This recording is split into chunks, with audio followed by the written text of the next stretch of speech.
আজ থেকে বছর ৩০ পরে তুমি তখনও বাঁধন ভাঙা ঢেউ, আর আমি ৭০ ছুঁই ছুঁই। আমাদের বোলপুর বাড়ির বারান্দায় বসে তোমার কুঁচকে যাওয়া হাতের তালুতে জল জল করছে আমাদের ইতিহাসটা। কাঁচা পাকা চুলগুলো তোমার চশমার ফ্রেম বেয়ে নেমে আসছে ঠোঁটের ওপর।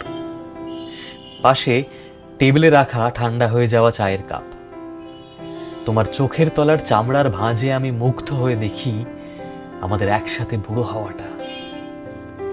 খবরের কাগজের খচখচানি শব্দের আড়ালে চেপে রাখা আমার স্টেন্ট বসানো হার্টের রুদ্ধশ্বাস। উফ মাধবী, কি অপূর্ব দেখতে তোমাকে আজও। জীবনের এই ক্ষণে এসে আমি আর কিচ্ছু ভাবি না। সংসার, চাকরি, ভালো ছেলে হওয়া, ভালো স্বামী, ভালো বাবা, সব হয়ে গেছে। কাল যদি হঠাৎ দুটো চোখ বুঝি, আমাকেই বারান্দায় এনে রেখো। ছাতিমের গন্ধে মিলিয়ে দিও আমার স্মৃতিটুকু।